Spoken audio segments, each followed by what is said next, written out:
Hi guys, how are you doing? I hope you have a very nice day.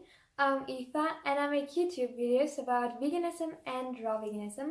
And today's question is going to be about how to say no, because it's super important to know how to say no and to know those tips, especially if you want to be vegan or raw vegan or just eat healthier, because you have to say no a lot of times.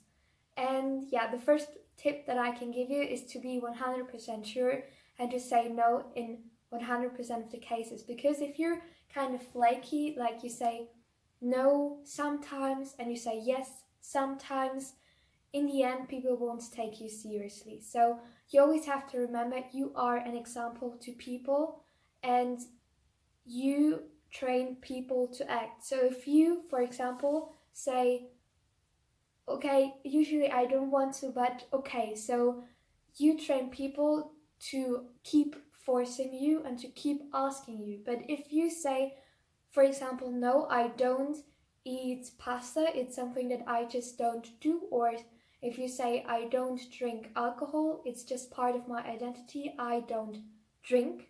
And if you accept this or not, it has nothing to do with me, but that's just a part of how and who I am. And you just say always no if somebody offers you drinks, that people will realize and people will remember, and then people will stop asking you because they say, that's her, so that's her who does not drink, so they take this identity, or they say, that's her and she doesn't eat pasta or something. And if they think you're weird, it's completely fine. I mean, it's their opinion, and it has nothing to do with you. So just don't care what other people might think about you, because often they don't think about you, and second, whatever they think about you, it has nothing to do with you. So don't take it personal. And the next thing is to not feel and one good example that I can give you, for example, once I was with my mom and we visited some relatives, and I don't eat cake because first it's not raw and often it's not vegan. So I say no to basically every cake. And my mom always wants to eat healthier and wants to eat less cake, but she is kind of flaky. So sometimes she says yes and sometimes she says no. And then my uncle or my aunt asked us, do you want a cake? And I said no.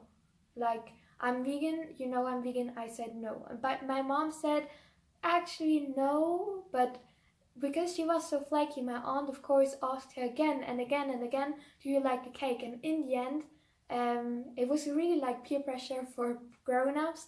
My mom finally said, okay, I will try it. And she was unhappy because she actually didn't want to eat the cake, but she did it. So she was not only angry with herself because she basically gave up, but she was also angry with her aunt. But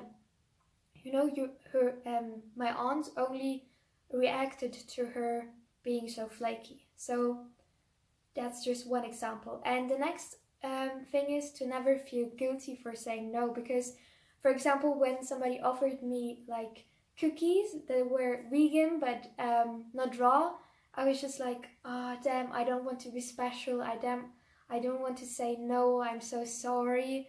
And I felt super, super guilty. So in the end, I ate them. However, you're not saying no to the person. You're not saying no to the person's love. You're just saying no to the food. And if the food is something that you don't want to eat, you don't have to eat it, and you don't have to feel guilty about it. And there is one thing that if people still force you to eat things that you don't want, I consider this to be very rude. For example, my dad, whenever people come visiting us, he always offers food. And then there were some situations where people actually don't really want to drink alcohol or don't really want to eat something. He was just like, no, you have to taste it, eat it, eat it, eat it. And I consider this to be quite rude. So yeah, so don't feel guilty if people do it, and just keep in mind, and that's the next thing, that it's your body and you alone decide what you put in your body and what you don't put in your body. And just because it might be socially accepted to eat meat or to drink alcohol or maybe to eat cooked food, it doesn't mean that it is good for you. And if you have made the conscious decision to not consume alcohol or like cooked food, etc., well, then you don't have to.